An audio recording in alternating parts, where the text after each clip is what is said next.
um, have a joy about me or an effervescence or something, but it isn't. It is not. It's genuine. Angie Dickinson, the legendary beauty icon of classic Hollywood, was once the woman every actor, singer, and powerful mogul dreamed of possessing. But behind that glamorous facade lay a secret buried for nearly half a century, a same-sex romance with a top female movie star, hidden in the shadows, unfolding amid lavish parties and the blinding lights of film sets. That forbidden affair didn't just push both their careers to the brink of collapse. It brought with it threats, anonymous calls, and an unspoken rule in Hollywood that still sends chills down many spines today. So who was this mysterious woman? And why did Angie finally decide to break her silence after all these years? All will be revealed in today's video. In the 1950s, Angie Dickinson was a name that could never be left out of any Hollywood conversation. With her seductive beauty and commanding presence, she captivated countless men. From Elvis Presley, who invited her to private movie screenings, to Frank Sinatra, who relentlessly pursued her at glamorous parties, everyone wanted to win Angie's heart. She was the quintessential Hollywood dream girl, desired by actors and powerful directors alike. But little did anyone know, behind that flawless image, Angie had fallen in love with someone no one in Hollywood could have ever imagined, a legendary lesbian actress. That woman was none other than Barbara Stanwyck. Barbara Stanwyck, 22 years older than Angie, had been a timeless icon of Hollywood since the 1930s, known for classics like Stella Dallas and Double Indemnity. Yet behind her strong persona and the aura inseparable from her fame was a romantic life shrouded in mystery and curiosity. After a high-profile marriage to actor Robert Taylor, once hailed as Hollywood's golden couple, Barbara abruptly divorced him in 1951 without offering any clear explanation. From that point on, she lived alone in her mansion at 1055 Loma Vista Drive, Beverly Hills. She never remarried, was never seen with another man, and never revealed anything about her private affairs. That silence stirred public speculation. In 1954, Confidential magazine went as far as questioning her love life, publishing a headline, "Hollywood's stone-faced star and her shadowy love life." They labeled her the only paramount leading lady without a man by her side.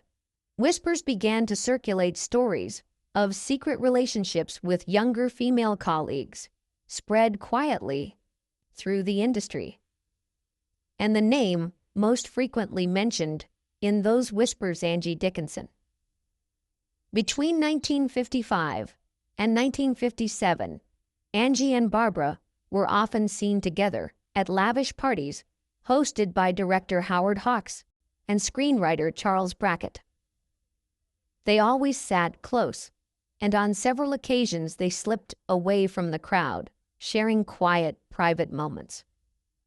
At a spring party in 1956 at the Sunset Tower Hotel, an anonymous photographer claimed to witness Barbara gently placing her hand on Angie's shoulder as they spoke in a secluded corner.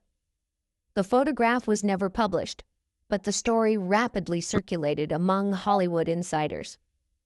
At that time, Hollywood was far from ready to face such a truth.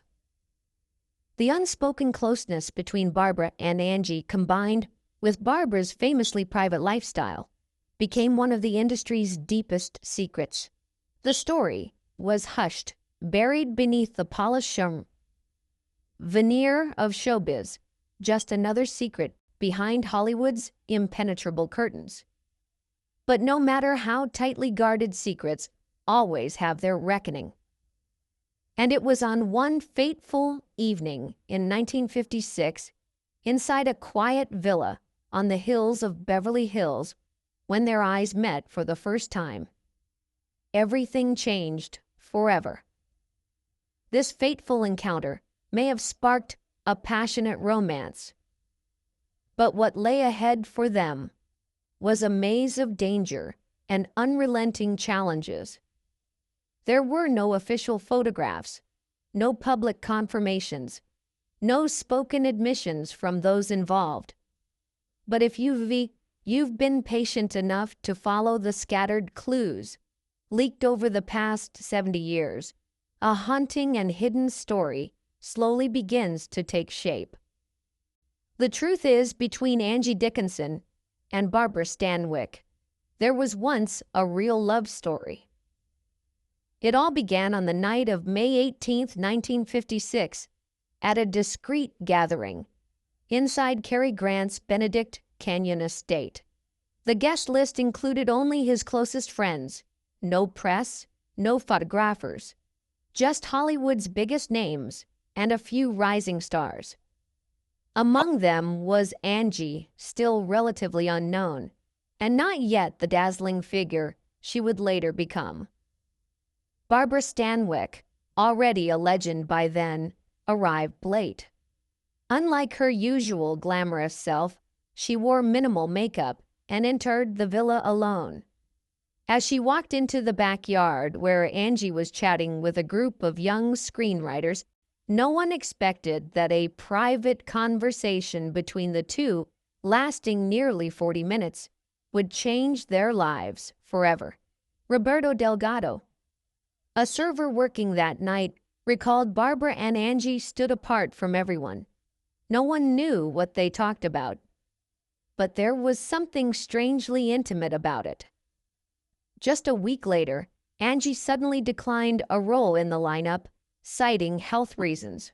But a leaked internal note from Columbia's director's office revealed the real motive: to avoid press attention after the Benedict incident. What happened that night that made Angie retreat so quickly from the spotlight?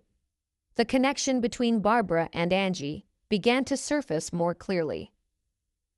In the June 1956 issue of Photoplay, a blurry backstage photo appeared: two women seated closely in a Paramount dressing room.